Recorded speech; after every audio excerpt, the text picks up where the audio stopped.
सियावर रामचंद्र भगवान की जय।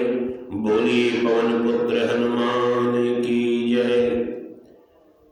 जब भगवान शिव ने सप्त ऋषियों को माता पार्वती की परीक्षा लेने के लिए भेजा तो सप्त ऋषि लोग माता पार्वती के पास आते हैं और पूछते हैं कि हे कन्या, तुम इतनी कठोर तपस्या किस लिए कर रही हो?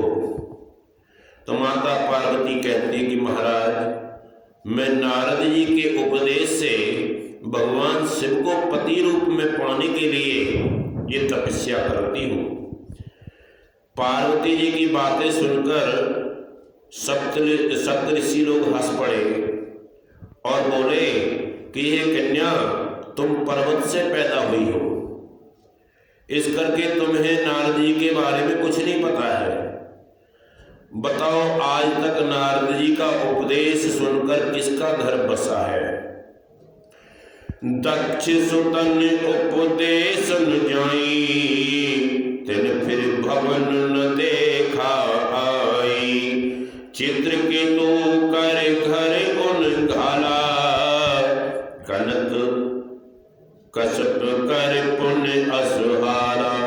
देखो, नारद जी ने दक्ष के पुत्र को उपदेश दिया जो आजकल लौटकर घर नहीं आए और घर का मुंह भी नहीं देखा। चित्रकेतु के घर को नारद जी ने ही चौपट किया। फिर यही हाल हिरण्यकश्यप का हुआ। नारद सीख जैसु नहीं नर नारी, अवश्य होई तज भवन भिखारी।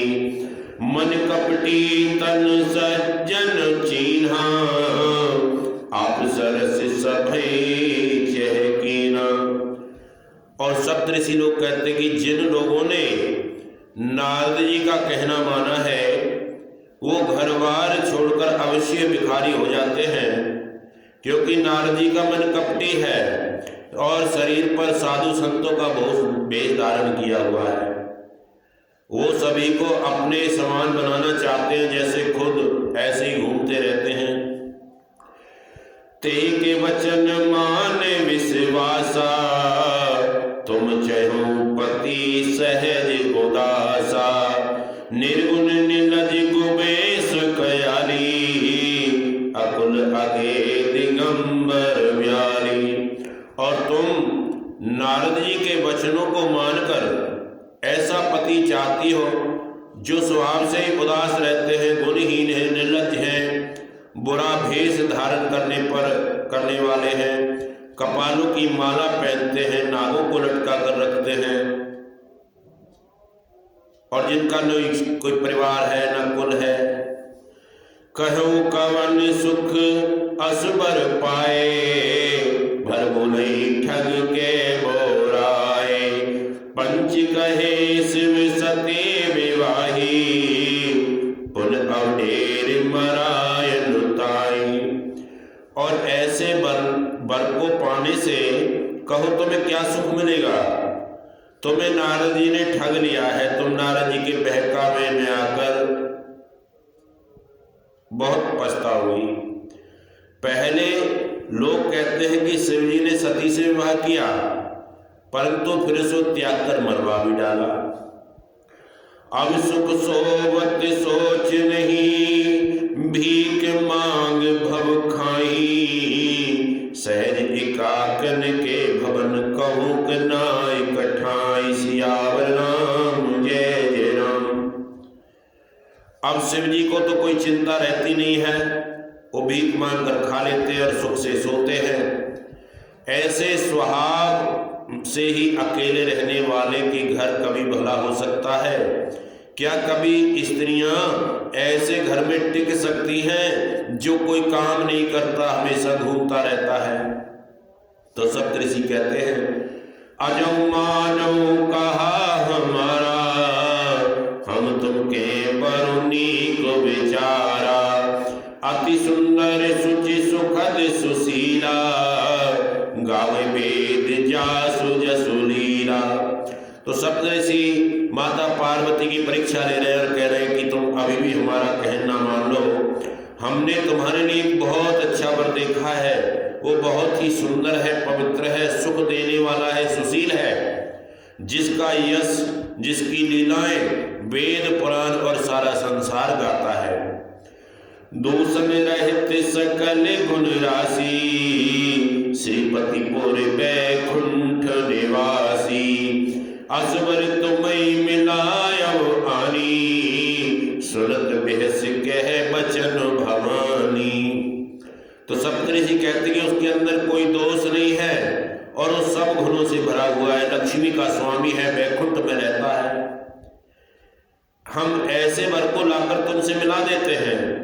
ये सुनते ही माता पार्वती हंसकर बोली, सत्य कहूं गिरभव तनु एहा, हट न छूटे छूटे बरु देहा, कनकौ पुण्य पाखन ते होई, जाऊं सहज न पर हर सोई। माता पार्वती कहती कि हे सप्तऋषियों, आपने सत्य बात कही कि मेरा जो शरीर है पर्वत से पैदा हुआ है, इसलिए ये जिद नहीं छोड़ता है। शरीर भले ही छूट जाए, सोना भी तो पत्थर से ही पैदा होता है, सो जलाए जाने पर अपने स्वभाव को छोड़कर स्वर्ण तत्व नहीं छोड़ता। नारद वचन में परिहरऊं, बसौ भवन उजरई नहीं डरऊं, गुण के वचन प्रतीत न जेहि, सपने सुगम न सुख सिद्धते ही। और अब मैं नारद जी के वचनों को नहीं छोड़ूंगी, जो नारद जी ने मुझे उपदेश दिया मैं उसी उपदेश पर चलूंगी, चाहे घर बसे चाहे घर उजड़ जाए, इससे मैं नहीं डरती। जिसको अपने गुरु के ऊपर विश्वास नहीं है उसको सुख और सिद्धि सपने में भी नहीं मिल सकती। महादेव अवगुण भवन, विष्णु सकल गुण धाम, जेहि कर मन रम जाहि, सन तेई तेई सन काम। और मैं मानती हूँ कि मेरे भोलेनाथ में के अंदर अनेकों अवगुण हैं, बुरा वेश धारण करके रहते हैं, और भगवान विष्णु के अंदर सारे गुण हैं और सब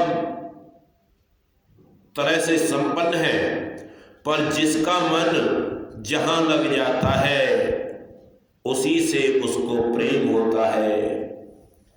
जो तुम मिलते प्रथम मुनीसा, सुनत्यूं सुख तुम्हारी धर सीसा, अब में जन्म संबूहित हारा, को गुण दूषण करे विचारा।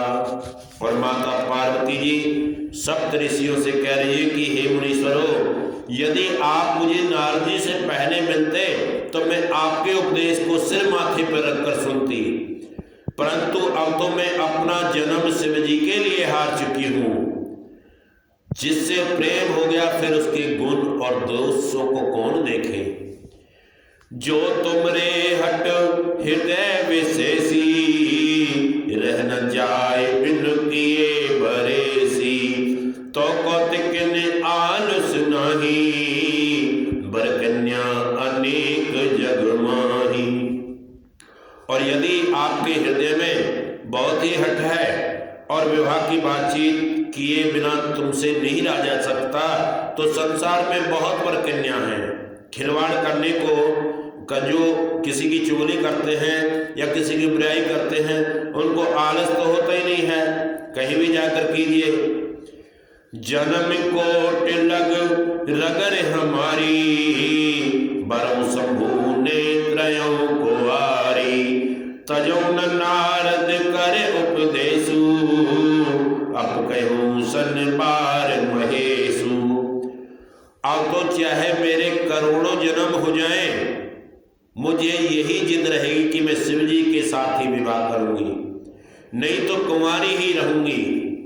स्वयं शिव जी भी आकर 100 बार कहें तो भी मैं नारद जी के कहे हुए वचनों को, नारद जी के उपदेश को नहीं छोड़ूंगी।